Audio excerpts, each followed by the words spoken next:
welcome to the news at noon. I'm Connie Leonard. The increase in violence in Louisville means it's getting more difficult to track. Today, Mayor Craig Greenberg announced a new way for you to map the violent crime in the city. WHAS 11's Ian Hartwitt and photojournalist Jessica Farley are live outside Metro Hall, where the mayor just finished speaking. So, Ian, what can people expect to see on the gun violence dashboard? Connie, that dashboard shows daily updates on the violent crime across the city. You can even select which neighborhoods you want to look at, and there's also historical data going back to 2010, meaning you can look at trends to see if an area is improving or not. The funding for this comes from American Rescue Plan dollars, and also it's funded by the nonprofit Everytown. They advocate for gun control and against gun violence. Louisville's Office for Safe and Healthy Neighborhoods hopes community groups can use the data to identify where support is needed most. The mayor expressed today how these statistics are more than just numbers. Behind all of this data are real people, victims and families of victims, and the realities that all of these individuals deal with after gun violence takes place. Also emphasize this year's homicide numbers, 140 so far. That's up 84% from the homicide rate back in 2018. Now that dashboard we're talking about, that's ready for you to look at right now. However, we just tried to look at it in the car before we got on air and we were having some trouble accessing it. Regardless, we have a link for it for you on our website, WHAS11.com. I'm Ian Hartwitt, live in downtown Louisville for WHAS 11 on your side. Connie? Ian, thank you so much. And as he mentioned, we will continue to share more details on today's announcement starting today at 4. And to find that link to the new dashboard website, just head to WHAS11.com. Well, new here at noon, the Kentucky Supreme Court has ruled a Nelson County judge can preside over the Brooks Houck murder trial. In a court ruling filed Monday, Chief Justice Lawrence B. Van Meter denied a defense motion to put a new judge on the case. Houck's attorneys argued Judge Charles Sims should recuse himself due to an old family court case that he presided over 6 years ago.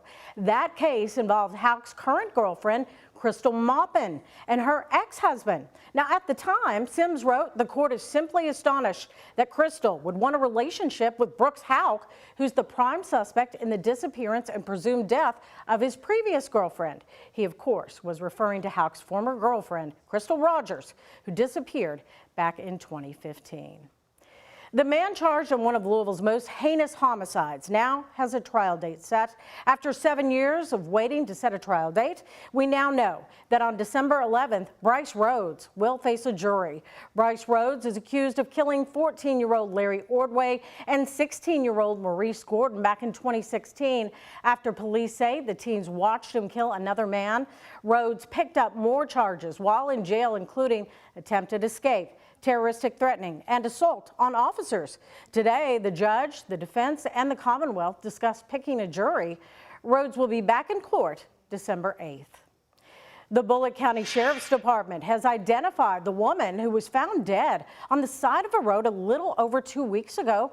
42-year-old Patricia England was found on Kentucky Route 1020 in between Brooks Hill Road and Brooks Station Drive. Her death has been ruled a homicide, although officers are still trying to figure out what happened to her. They're asking anyone with information on her activities before November 9th to call the Bullitt County Sheriff's Office. Well, it's been 1 week since LMPD released its investigative report on the Old National Bank mass shooting. It revealed page after page of handwritten notes by the shooter where he pointed to politics and what he called lax gun laws as the reasons that he opened fire on his former colleagues. WHAS 11 senior reporter Isaiah Kim Martinez spoke with lawmakers about whether the findings will create any preventative legislation. That 64-page report details journal entries from the Old National Bank shooter, including notes written to his parents.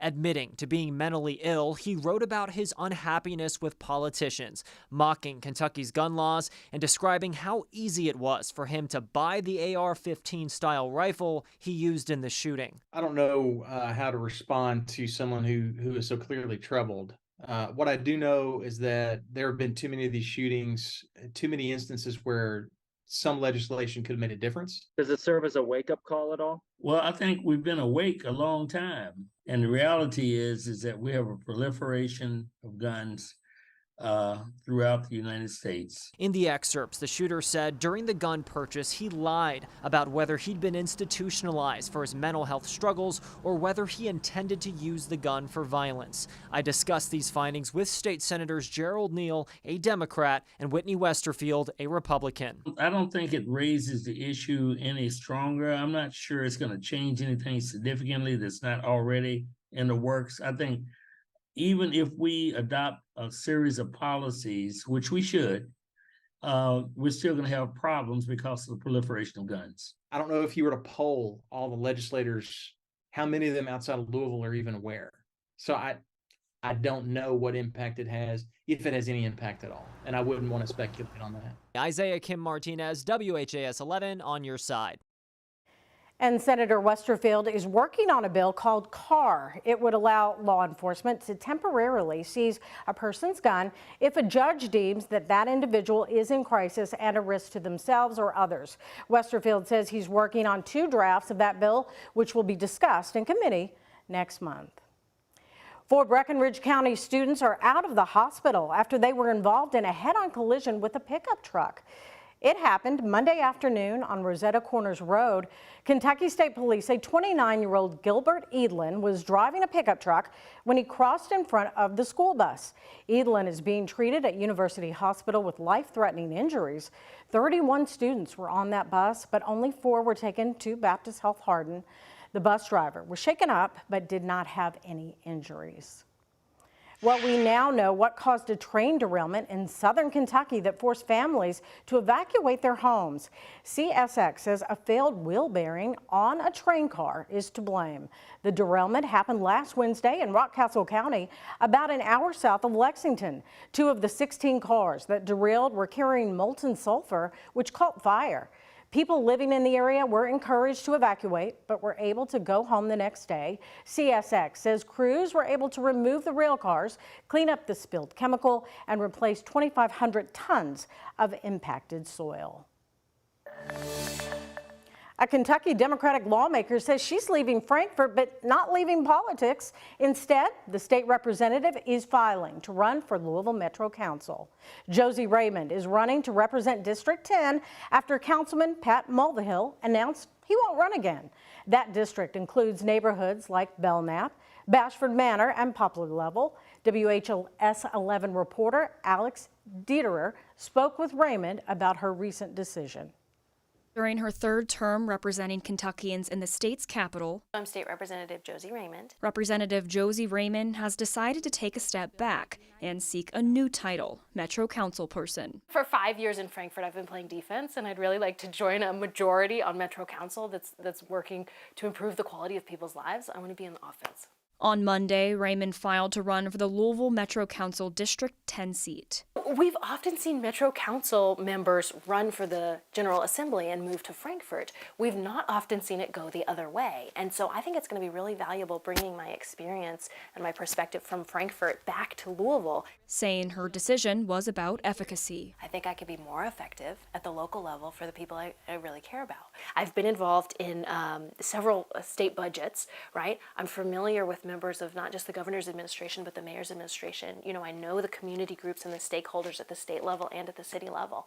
And I think that experience is something that we don't often get in a council candidate, and I'm really excited to bring it to the Democratic caucus. Raymond spoke about her frustrations being a Democrat in the General Assembly. You know, I had a bill in Frankfort to provide paid leave to state employees. It didn't pass the Republican supermajority, but Louisville Metro Council passed it for city employees. And I had another bill that would mitigate lead in the homes of children who are literally having their brains eaten by lead damage. And we didn't pass it in Frankfort, and Louisville Metro Council passed a law to mitigate lead here in the city. She'll be running in the new District 10, which was established in the 2022 redistricting. This newly outlined district has never had a council race before. I already represent a lot of the folks that I'm running to represent, just in a different capacity. I'm saying even though I'm leaving my service in Frankfort, I still want to represent my neighbors. I just want to do it in the most effective way that I can, and I really believe that's on Metro Council. Raymond says she will fulfill her term as state representative, continuing to serve District 41 for the next 13 months. After that, her name will be on the ballot for the 2024 Louisville Metro Council election. Alex Dieterer, WHAS11, on your side. Now, a few hours after Raymond filed for the District 10 seat, former state representative Mary Lou Marzian announced that she will be making a bid for Raymond's seat in the Kentucky House. The JCPS board will meet to discuss its open seat created by the resignation of Diane Porter. Porter served on the board for 13 years before announcing her resignation late last month due to chronic illness. Now, those interested in taking over the District 1 seat have until 4:30 today to submit an application to the board. That's just 30 minutes before tonight's meeting. The board is expected to select someone from the pool of applicants by December 23rd.